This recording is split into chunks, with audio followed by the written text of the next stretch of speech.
Hallelujah, hallelujah, hallelujah, hallelujah. സന്തോഷത്തോടെ hallelujah, hallelujah. യേശുവേ മഹത്വം, യേശുവേ മഹത്വം, യേശുവേ സ്തോത്രം, യേശുവേ സ്തോത്രം, യേശുവേ ആരാധന, യേശുവേ ആരാധന. പ്രിയ സ്നേഹമുള്ള സഹോദരീ സഹോദരന്മാരെ, യെശയ്യാ പ്രവാചകന്റെ പുസ്തകം 40-ാം അധ്യായത്തിന്റെ 1-ാമത്തെ വചനം, നിങ്ങളുടെ ദൈവം അരുൾ ചെയ്യുന്നു, ആശ്വസിപ്പിക്കുവിൻ, എൻ്റെ ജനത്തെ സമാശ്വസിപ്പിക്കുവിൻ.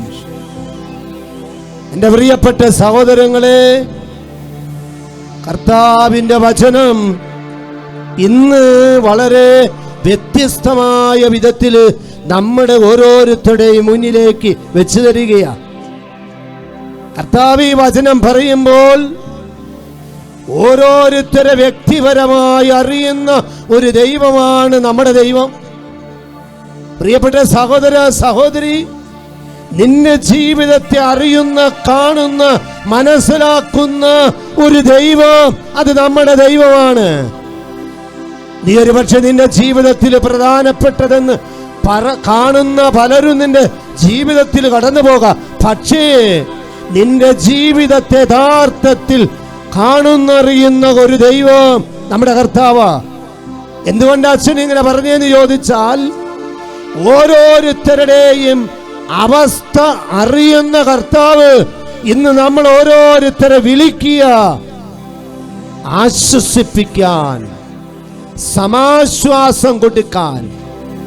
സഹോദരങ്ങളെ, നമ്മുടെ ചുറ്റും നമ്മൾ നോക്കുമ്പോൾ വേദനിക്കുന്ന ഒത്തിരി മനുഷ്യര്, സങ്കടപ്പെടുന്ന ഒത്തിരി മനുഷ്യര്, മനസ്സ് മടുത്ത്, ജീവിതം മടുത്തെന്ന് പറയുന്ന മനുഷ്യര് നമുക്ക് ചുറ്റുമുണ്ട്.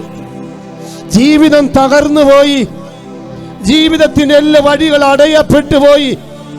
അങ്ങനെ വ്യത്യസ്തമായ തകർച്ചയുടെ, പരാജയത്തിന്റെ, രോഗത്തിന്റെ അവസ്ഥകളിലൂടെ കടന്നു പോകുന്ന മനുഷ്യര് കർത്താവ് ഇത് കണ്ടു. എന്നിട്ട് പ്രിയപ്പെട്ട സഹോദരങ്ങളെ, കർത്താവ് നിന്നെ എന്നെയും വിളിക്കുക, എന്റെ ജനമിന്ന് ഇതാ പരിഭ്രാന്തിയില, എന്റെ ജനമിന്ന് പ്രതിസന്ധിയില, എന്റെ ജനത്തെ ആശ്വസിപ്പിക്ക്, എന്റെ ജനത്തെ സമാശ്വസിപ്പിക്ക്.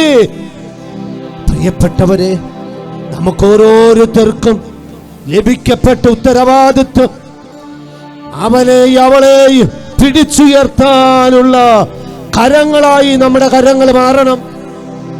തളർന്നവരെ ബലപ്പെടുത്തുന്ന, പ്രത്യാശ നൽകുന്ന ജീവിതമായി നമ്മുടെ ജീവിതം മാറണം.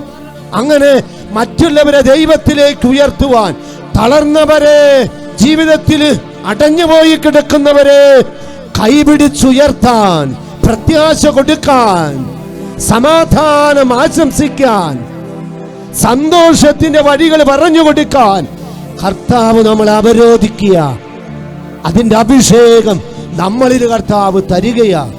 നമുക്ക് സ്വീകരിച്ച് നമുക്ക് സമാധാനത്തിന്റെ വാഹകരാകാം. സമാധാനത്തിന്റെ സുവിശേഷങ്ങളായി നമ്മുടെ ജീവിതങ്ങൾ മാറട്ടെ. അതിനുവേണ്ടി നമുക്ക് പ്രാർത്ഥിക്കാം. കർത്താവായ യേശുവേ, ആശ്വാസം കിട്ടാതെ വേദനയിലും ദുഃഖത്തിലും സങ്കടത്തിലും കണ്ണുനീരിലും കഴിയുന്ന ഓരോ മകനെ, മകളെ ഇപ്പൊ നിന്റെ കരങ്ങളിലേക്ക് വെച്ചു തരാം. നീ അവരെ ഇപ്പോൾ അനുഗ്രഹിക്കണമേ കർത്താവ്. ഇന്ന് ജീവിതത്തിന്റെ അങ്ങനെയുള്ള ഒരു അവസ്ഥയിൽ നിന്ന് രക്ഷപ്പെടാൻ പറ്റാത്ത, പലതരത്തിലെ കുടുക്കിൽപ്പെട്ട് ബന്ധനത്തിൽപ്പെട്ട് കഴിയുന്ന ഓരോ മകന്റെ മകളുടെ മേൽ നിന്റെ വിടുതലിന്റെ ശക്തി ഒഴുകട്ടെ.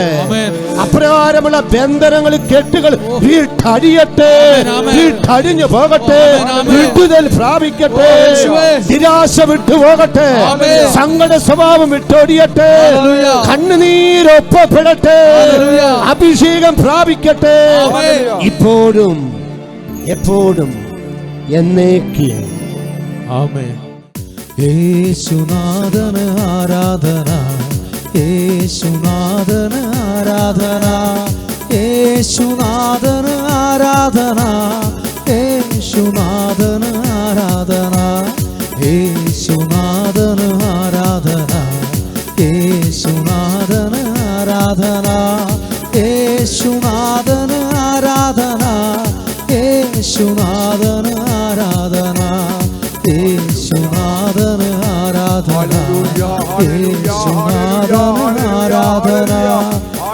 യേശുനാഥന് ആരാധന, യേശുനാഥന് ആരാധന, യേശുനാഥന് ആരാധന, യേശുനാഥന് ആരാധന, യേശുനാഥന് ആരാധന,